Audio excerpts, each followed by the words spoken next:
this Oregon victory tell us about the state of Oregon football right now?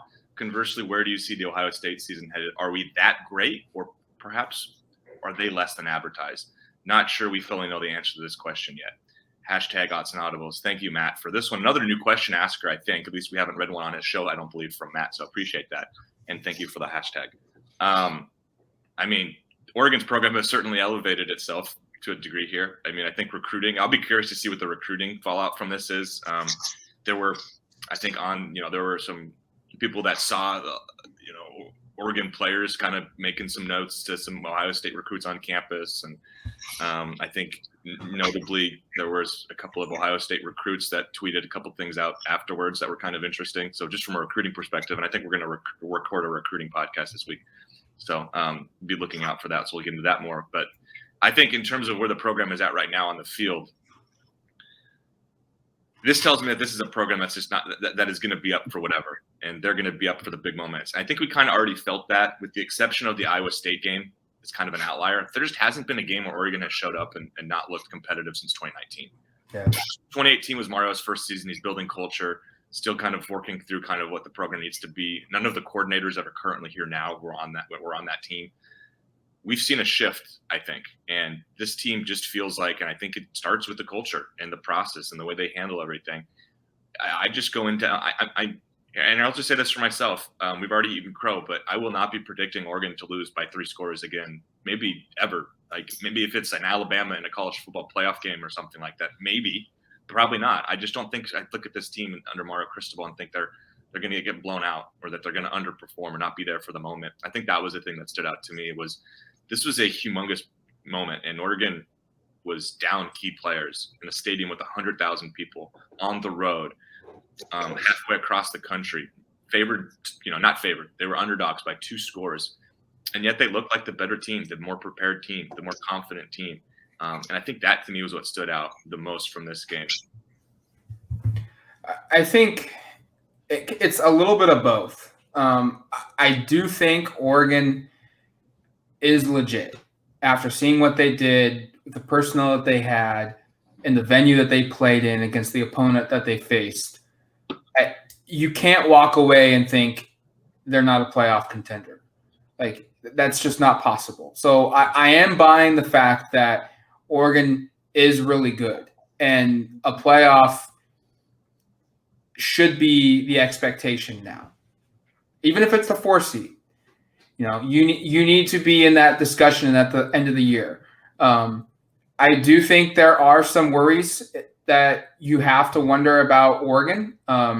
In both games this season, from a per play perspective, they've been outgained. Fresno State had 5.1 yards per play to Oregon's 4.9.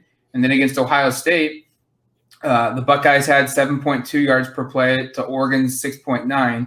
So they are giving up more yardage than their opponent. I also think Ohio State probably had more scoring opportunities than Oregon did in that game, and just didn't execute as well.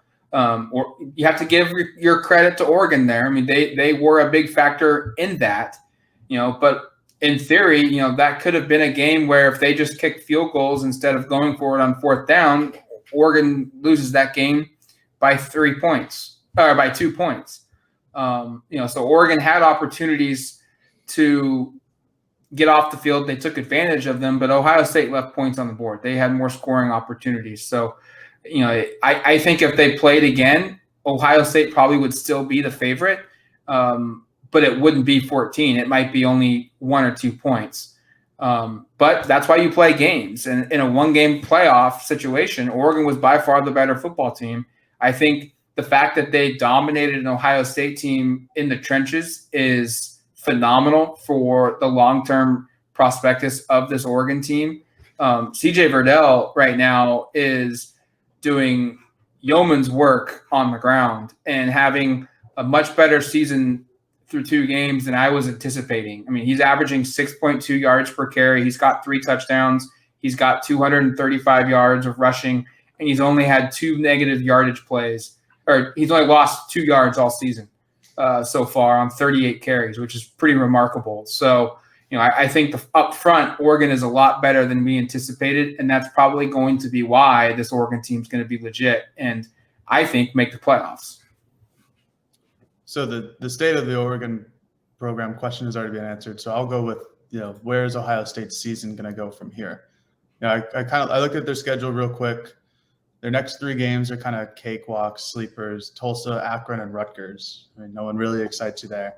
Then it gets into the the Big Ten conference slate. They host Penn State, which is a good thing for Ohio State.